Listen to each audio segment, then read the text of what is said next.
அஸ்ஸலாமு அலைக்கும் வரஹ்மத்துல்லாஹி தஆலா பரகாத்துஹு. நபி ஸல்லல்லாஹு அலைஹி வஸல்லம் ஒரு தடவை சொல்றாங்க, எல்லா அமல்களுமே நியத்தை பொறுத்து தான் அல்லாஹ் தீர்மானிக்கிறான் அப்படின்னு சொல்லிட்டு. இது ரொம்ப சிம்பிளான வார்த்தை மாதிரி தான் தெரியும், ஆனால் லைஃபையே சேஞ்ச் பண்ணக்கூடிய ஒரு ஆழமான ஹதீஸ். ஆமா, நம்ம தொழுறோம், நோன்பு வைக்கிறோம், சதக்கா கொடுக்குறோம், எல்லாமே நல்ல விஷயம். ஆனா அல்லாஹ் பார்க்கறது நம்மளோட மனசுல இருக்கிற உண்மையான நியத்தை தான். ஒரு ஆள் 2 ரக்காய் தொழுறாங்க, ஒருத்தவங்க அல்லாஹ்க்காக மனசுல நியத்து வச்சுட்டு தொழுறாங்க, இன்னொருத்தவங்க மக்கள் பாக்குறாங்க இவங்க எவ்வளவு அமல் செய்யறாங்கன்னு பாராட்டணுன்றதுக்காக தொழுறாங்க. வெளியில இருந்து பார்க்கும்போது 2 பேருமே செய்யறது ஒரே விஷயம் தான், ஆனா அல்லாஹ் முன்னிலையில அது டோட்டலாவே டிஃப்ரெண்ட் ஆகுது. அப்படிதானே? அது மாதிரி நம்ம இன்னொருத்தவங்களுக்கு பார்த்து சிரிக்கிற ஒரு சின்ன சிரிப்பு, அவங்கள பாராட்டுற மாதிரி சொல்லக்கூடிய ஒரு வார்த்தை, நம்மளால ரொம்ப ஈஸியா பண்ண முடிஞ்ச ஒரு ஹெல்ப், இதெல்லாமே சின்ன விஷயம் தான் நம்ம நினைக்கும். ஆனா அல்லாஹ் உனக்காக நான் பண்றேன் அப்படின்னு நம்ம நினைச்சிட்டு பண்ணோம்னா அது ஒரு சதக்கா ஆயிடுது.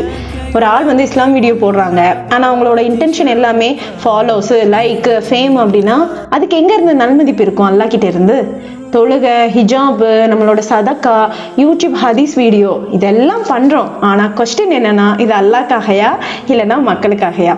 அல்லாஹ் நம்ம ஃபேஸை பார்க்கறது கிடையாது, நம்மளோட மனசை தான் அல்லாஹ் பார்க்கறான், நம்ம நியத்தை தான் அல்லாஹ் பார்க்கறான். நியத் சரியா இருந்தா ஒரு சிம்பிள் லைஃப் கூட ஜன்னத்துக்கு கொண்டு போகும்.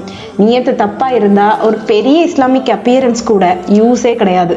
அல்லாஹ் நம்ம நியத்தை கிளியரா வச்சுக்க தௌஃபிக் தரணும். அல்லாஹ் அருள் செய்வான். அஸ்ஸலாமு அலைக்கும் வரஹ்மத்துல்லாஹி தஆலா பரகாத்துஹு.